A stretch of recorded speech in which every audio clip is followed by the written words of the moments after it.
Um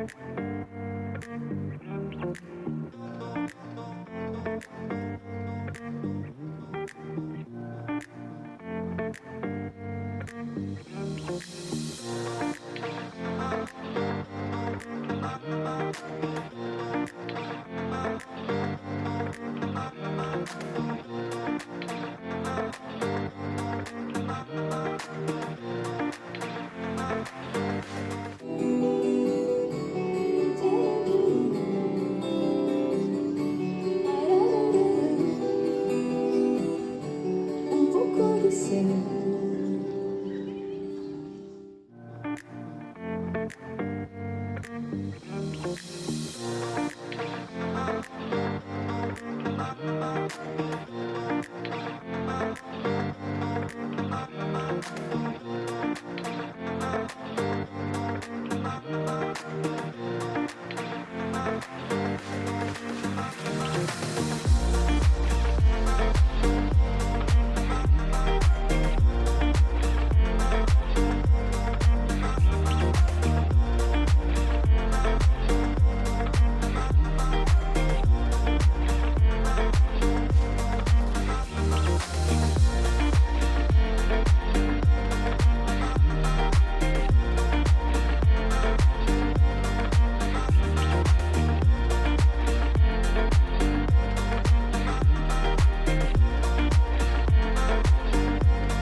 Olá pessoal, hoje fui à Feira do Livro do Porto e hoje foi precisamente o primeiro dia da Feira do Livro do Porto este ano. E estava uma feira muito semelhante à do ano passado, portanto a feira abre ali por volta do meio-dia, eles não deixam as pessoas entrar, não deixam as pessoas circularem pela Avenida das Tílias, que é onde estão todas as bancas, não é?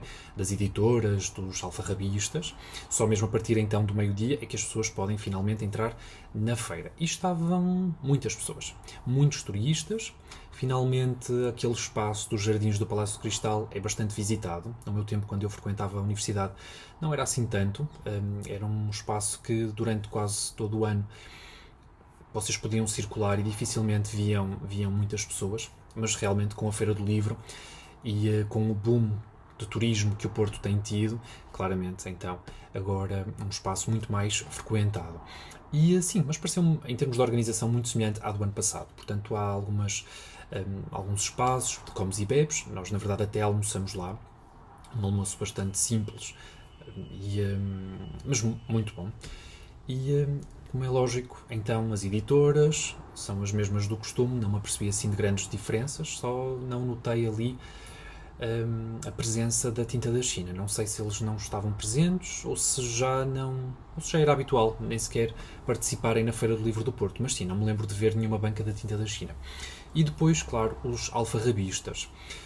Se vocês nunca foram à Feira do Livro do Porto, portanto, ela fica ali numa chamada Avenida das Tílias, que é em terra batida, não é? Portanto, aquilo tem muito pó e os livros, inevitavelmente, vão ficar também com algum pó, mas pronto, não é nada assim muito importante, nada que apague a experiência da feira e realmente está num sítio belíssimo. De resto, acho que me apercebi que nos alfarrabistas, os livros de coleções, por exemplo, a coleção Mil Folhas, os grandes clássicos universais e assim, coleções que até saíam com jornais, penso que na maior parte dos casos estavam à venda por 5€, só no outro alfarrabista é que nós conseguíamos a preços um bocadinho mais ou menos salgados, não é? Porque os 5€ era quase o geral para todos os alfarrabistas destes livros em segunda mão, que me parece um pouco excessivo, tendo em conta que os livros até foram mais baratos quando saíram do que o que estão agora a ser vendidos em segunda mão. Enfim, nós chegamos então antes do meio-dia. Mal entramos, não é? Mal as portas abriram ao meio-dia, fomos logo à banca da Relógio d'Água, porque eles têm aqueles caixotes de livros a 3, 5, 7,5€ e 10€, e fomos logo lá e encontramos bastantes livros e trouxemos, se calhar não estávamos a contar trazer tantos, mas a verdade é que eu acho que foi uma boa seleção e foram boas aquisições, foram autênticas pechinchas, alguns. Depois fomos almoçar, entretanto chegaram alguns amigos e estivemos a percorrer a feira por todas as bancas e fizemos mais algumas compras. E vocês já puderam ver aqui nestas primeiras imagens, mas eu agora vou mostrar um a um. Portanto, vou mostrar primeiro os livros que nós compramos na Relógio d'Água, que eu acho que é das bancas mais concorridas, sem dúvida. E um dos que trouxemos foi do Branquinho da Fonseca, O Barão.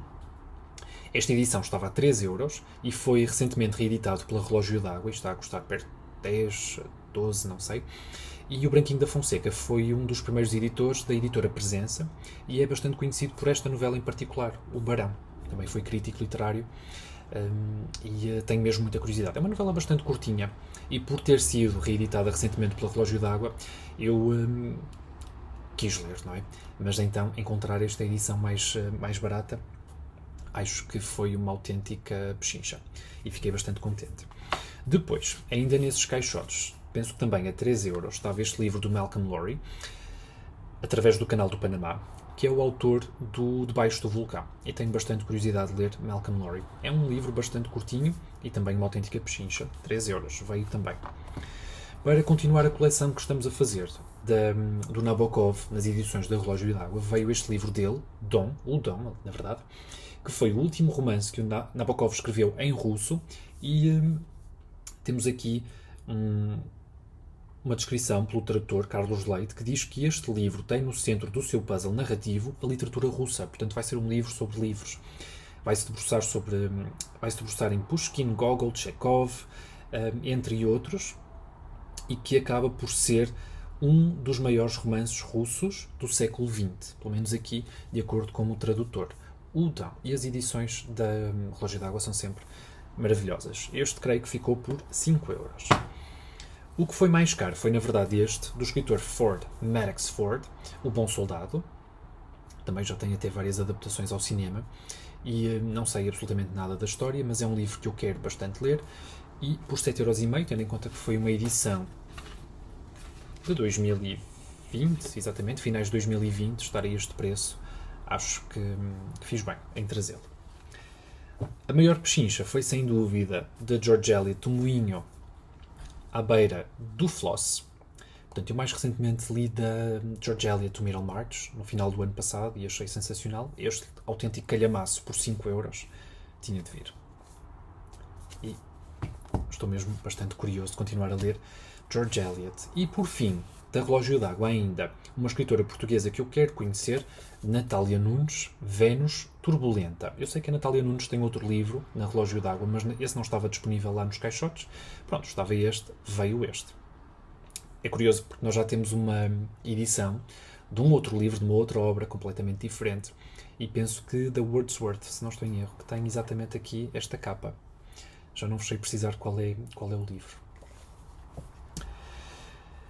Depois de irmos à Relógio d'Água, nós fomos logo almoçar.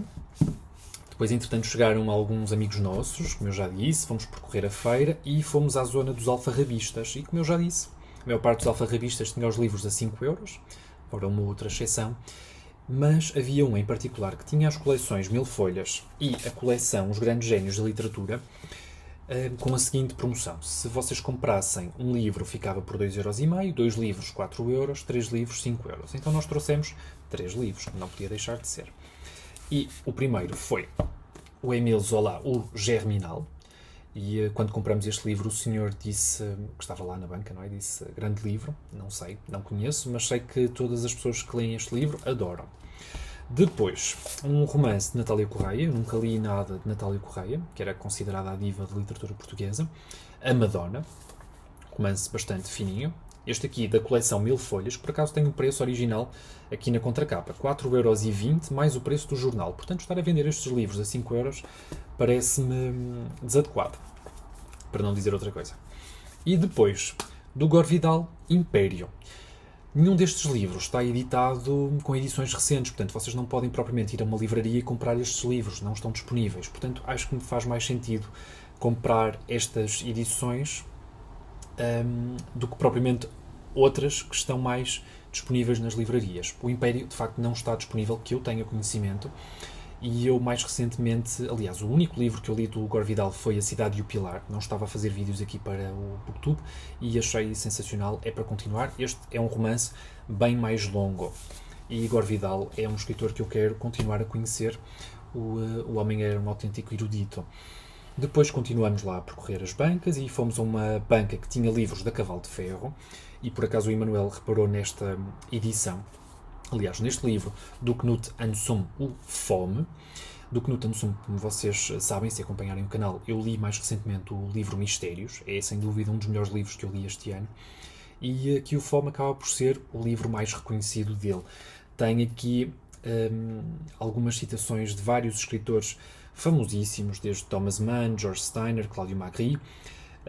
O Thomas Mann diz, por exemplo, que Ansum é o maior escritor de todos os tempos. O Steiner diz que este é um dos pináculos da literatura moderna em prosa. O Magri diz que Fome é uma obra-prima do naturalismo visionário, mas o maior elogio é sem dúvida de André Gide, que diz que depois de ler este livro, como toda a nossa literatura me parece agora razoável. Diante de Fome somos levados a pensar que em 2 séculos de literatura nada foi ainda dito, pelo contrário, que falta ainda descobrir o homem. Será lido.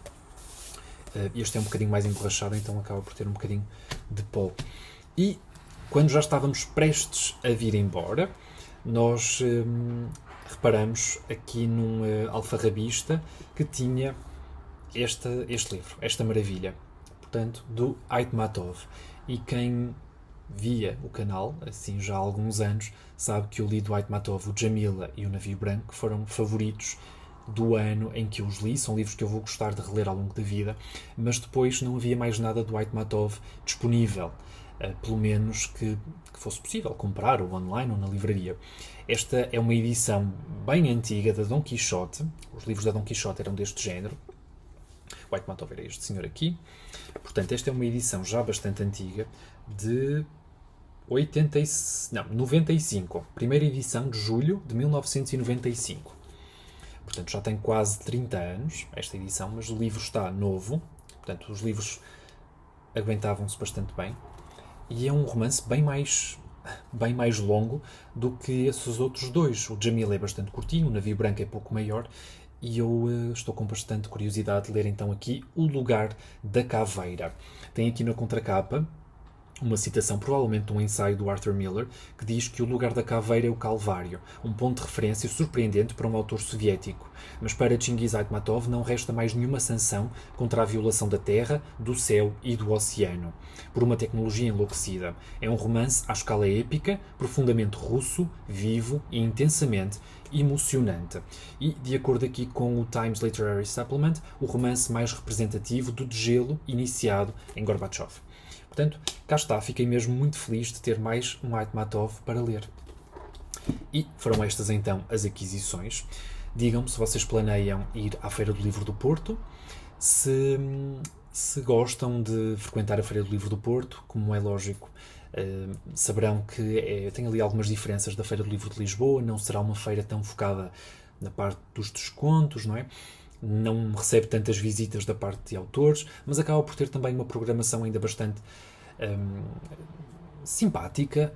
Apesar de tudo, eu não sou propriamente de frequentar as palestras, as discussões que a Feira do Livro do Porto desenvolve, mas por acaso me perceber de alguma que me suscita curiosidade, hei de voltar sem dúvida ainda este ano, mas para comprar mais livros, acho que basta. Portanto, digam-me nos comentários se vocês já leram algum destes livros, qual é que sugeriam para ser a minha próxima leitura, e se planeiam ir então à Feira do Livro do Porto. E vemos então no próximo vídeo. Ok? Tchau, pessoal!